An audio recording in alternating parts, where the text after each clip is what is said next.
ಇವತ್ತಿನ ಚರ್ಚೆಯ ವಿಷಯ ಬರೀ FR ಸಂಬಂಧಪಟ್ಟಿದ್ದಲ್ಲ. ಪೆಲೆಟ್, ಜಂತರ್ ಮಂತರ್ ಪ್ರತಿಭಟನೆ, ವಿದ್ಯಾರ್ಥಿಗಳು, ಪ್ರತಿಭಟನಾಕಾರರ ಸೋಗಿನಲ್ಲಿ ಯಾರಾದರೂ ಇದ್ರ, ಸರ್ಕಾರದ ಕ್ರಮ, ಇನ್ನೊಂದು ಮತ್ತೊಂದು ಎಲ್ಲ ಸೇರಿ ಪೆಲೆಟ್ ಪಾಲಿಟಿಕ್ಸ್.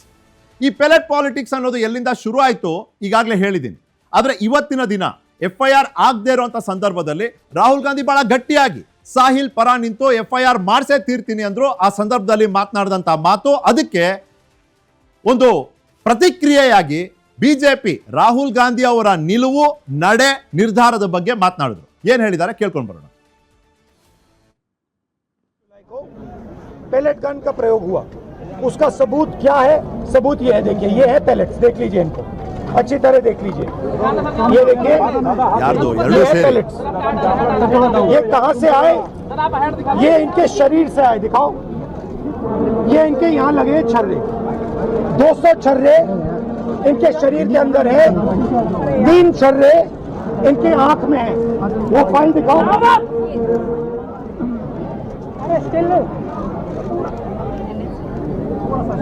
ये है एम्स की रिपोर्ट, लेडी हार्डन की रिपोर्ट, जिसमें साफ लिखा है कि इनको एम्स की एरी, जिसमें साफ लिखा है कि इनके शरीर में 200 से ज्यादा छर्रे हैं, आंख में 3 छर्रे हैं, आंख इनकी खो गई है, उस आंख से वो नहीं देख पाएंगे, और इनके दिल के पास, बिल्कुल दिल के पास छर्रे हैं जो छुए नहीं जा सकते हैं।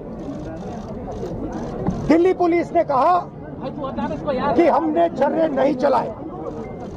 तो एक ही सवाल है, अगर आपने नहीं चलाए तो किसी ने तो ये छर्रे चलाए होंगे, शायद किसी और ने इन पर छर्रे चला दिए, और अगर किसी और ने नहीं चलाए तो पता नहीं, शायद इन्होंने ही छर्रे चला दिए हों।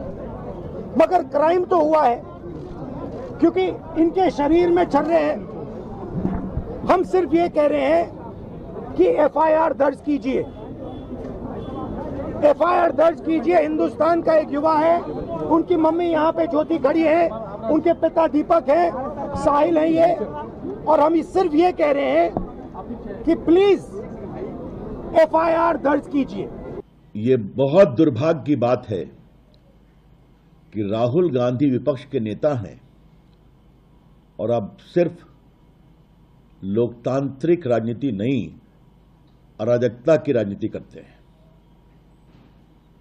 अभी वो दिल्ली के पार्लियामेंट्री स्ट्रीट पुलिस स्टेशन पर धरना बैठे हुए हैं, बिना अनुमति के, बिना किसी पूर्व सूचना के। कभी प्रधानमंत्री के घर के सामने बैठ जाते हैं और अभी फिर यहां बैठ गए हैं। पुलिस सूत्रों से जो जानकारी मिली है कि जिस घटना का वो संदर्भ दे रहे हैं उसकी शिकायत लीक हो चुकी है, वो जांच का विषय है।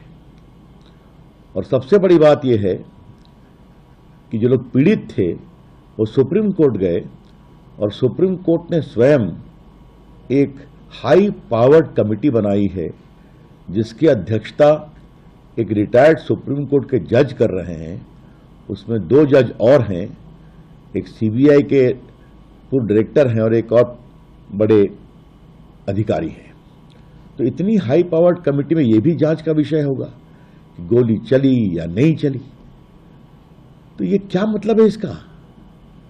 आपको नियम कानून का कोई सम्मान नहीं करना राहुल गांधी। ರಾಹುಲ್ ಗಾಂಧಿ ಅವರು ಆದಂಥ ಗಾಯಗಳು, ಆ ಗಾಯಗಳ ತೀವ್ರತೆ, ಮತ್ತೆ ಈ ಗಾಯಗಳನ್ನು ಉಂಟು ಮಾಡೋದಕ್ಕೆ ಕಾರಣ ಯಾರು ಅನ್ನೋ ಪ್ರಶ್ನೆ ಕೇಳಿದ್ರೆ ಬಿಜೆಪಿಯವರು ಅರಾಜಕತೆಯೇ ಉದ್ದೇಶ. ಈಗಾಗಲೇ ತನಿಖೆ ನಡೀತಿರುವಂಥ ಸಂದರ್ಭದಲ್ಲಿ FIRಗಾಗಿ ಹಠ ಹಿಡಿತಿರೋದ್ರ ಉದ್ದೇಶ ಏನು ಅಂತ ಪ್ರತಿಕ್ರಿಯೆ ನೀಡಿದ್ದಾರೆ. ಇನ್ನು ಈ ಚರ್ಚೆ ಹಲವಾರು ಆಯಾಮಗಳು ಬೆಳೀತಿರುವಂಥ ಈ ಸಂದರ್ಭದಲ್ಲಿ ಚರ್ಚೆಯ ವಿಸ್ತಾರವನ್ನು ನಿರ್ಧರಿಸುವಂಥ ಪ್ರಶ್ನೆಗಳು ನಿಮ್ಮ ಮುಂದೆ. ರಾಹುಲ್ ಗಾಂಧಿ ಧರಣಿ ನಂತರ FIR ದಾಖಲಿಸಿದ ದೆಹಲಿ ಪೊಲೀಸ್ ಕ್ರಮ ರಾಹುಲ್ ಗಾಂಧಿಯ ಗೆಲುವೋ ಅಥವಾ ಬಿಜೆಪಿಯ ತಂತ್ರವೋ ಅಂತ. ಅಂದ್ರೆ ನೀವು ಎಷ್ಟು ರಾಹುಲ್ ಗಾಂಧಿಯವನ್ನ FIR ಇಲ್ದೇನೆ ಜಾಸ್ತಿ ಹೊತ್ತು ಬಿಡ್ತೀರಿ, ಅಷ್ಟೇ ಗಮನವನ್ನ ರಾಹುಲ್ ಗಾಂಧಿ ಅವರು ಸೆಳೀತಾರೆ, ಮತ್ತೆ ಅವ್ರಿಗೆ ಸಿಗತ್ತೆ ಕೂಡ. ಅವರು ಎಷ್ಟು ಗಮನವನ್ನ ಸೆಳೀತಾರೆ ಅಷ್ಟೇ ಭದ್ರವಾಗಿ ಯುವ ಪೀಳಿಗೆಯ ಪರವಾಗಿ ನಿಂತಿದ್ದಾರೆ ಅನ್ನೋ ಒಂದು ಸಂದೇಶವನ್ನ ಸಾರಲಿಕ್ಕೆ ಅವಕಾಶ ಸಿಕ್ಬಿಡ್ತದೆ. ಇದರ ರಾಜಕೀಯ ಪರಿಣಾಮ ಅಥವಾ ಲಾಭ ಕಾಂಗ್ರೆಸ್ಸಿಗೆ ಸಿಗಬಹುದು. ಹಾಗಾಗಿ FIR ಮಾಡಿಸೇ ಬಿಡೋಣ ಅನ್ನೋದು ಬಿಜೆಪಿಯ ತಂತ್ರ ಆಗಿತ್ತಾ ಅಥವಾ ಒತ್ತಡಕ್ಕೆ ಮಣಿದು FIR ಮಾಡಲಾಯ್ತಾ ಅಂತ. ಇನ್ನು ಬುಲೆಟ್ ಹಾರಿಸೋದ್ರ ಬಗ್ಗೆ ದೆಹಲಿ ಪೊಲೀಸ್ ನಿರಾಕರಣೆ ಮತ್ತೆ CRPF ವಿಭಾಗದ ಅಸ್ಪಷ್ಟ ಉತ್ತರ ಇಲಾಖೆಯ ವೈಖರಿ ಮತ್ತು ಸರ್ಕಾರದ ಉದ್ದೇಶದ ಬಗ್ಗೆ ಸಂಶಯ ಮೂಡಿಸ್ತಾ. ಪ್ರಶ್ನೆ ಅಲ್ವಾ ಇದು? ಫಸ್ಟ್ ಡೆಲ್ಲಿ ಪೊಲೀಸ್ ಹೇಳಿದ್ರು ನಮಗೆ ಗೊತ್ತೇ ಇಲ್ಲಪ್ಪ, CI ಎಲ್ಲಿತ್ತು ಪೆಲೆಟ್, ನಾವು ಹಾರಿಸೇ ಇಲ್ಲ, ನಮಗೆ ಗೊತ್ತೇ ಇಲ್ಲ ಅಂದ್ರು. ಮತ್ತೆ ಅವ್ರ ಡೈರಿನಲ್ಲೇ ಸಿಕ್ತು, ಹೌದು ಪೆಲೆಟ್ ಇಲ್ಲಿ ಉಪಯೋಗಕ್ಕೆ ಬಂದಿತ್ತು ಅಂತ. ಹಾಗಾದ್ರೆ ಪೆಲೆಟ್ ಹಾರಿಸಿದವ್ರು ಯಾರು ಅಂತ ಕೆಲವು ವಿಡಿಯೋ ಎವಿಡೆನ್ಸ್ಗಳು ಕಾಣ್ತವೆ.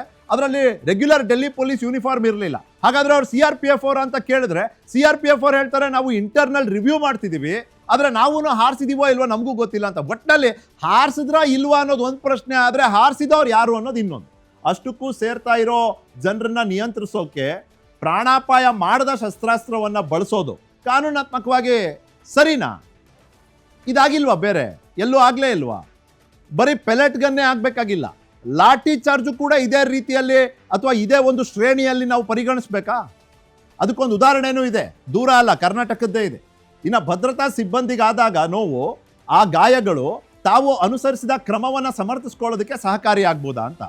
ಇಲ್ಲಿ 80ಕ್ಕೂ ಹೆಚ್ಚು ಜನ ಬಹಳ ಗಂಭೀರವಾದ ಗಾಯಗಳನ್ನ ಅನುಭವಿಸ್ತಾರೆ. ಅದರಲ್ಲಿ ಅರ್ಧದಷ್ಟು ಜನ, ಸರಿಸುಮಾರು ಅರ್ಧದಷ್ಟು ಜನ ಭದ್ರತಾ ಸಿಬ್ಬಂದಿಗಳು, ಅವರು ಪೊಲೀಸ್ ಅವರು ಇರ್ಬೋದು ಅಥವಾ CRPFನ RAF ದಂಡವರು ಇರ್ಬೋದು, ಅವರೇ ಇರ್ಬೋದು, ಅವರು ಅನುಭವಿಸಿದ್ದಾರೆ ನೋವುಗಳು. ಹಾಗಾಗಿ ಆತ್ಮರಕ್ಷಣೆಗಾಗಾದರೂ ಈ ರೀತಿಯ ಒಂದು ತೀವ್ರವಾದ ಕ್ರಮ ಕೈಗೊಳ್ಳಲೇಬೇಕಾಗಿತ್ತು, ಅದು ಅನಿವಾರ್ಯ ಇತ್ತು ಅನ್ನೋ ಒಂದು ವಾದವನ್ನ ಇವರು ನ್ಯಾಯಾಲಯ ಆಗಲಿ ಅಥವಾ ತನಿಖೆಗೆ ರಚನೆ ಮಾಡಲಾದಂಥ ಹೈ ಪವರ್ಡ್ ಕಮಿಟಿ ಆಗಲಿ ಅದ್ರ ಮುಂದೆ ಹೇಳ್ಬೋದಾ?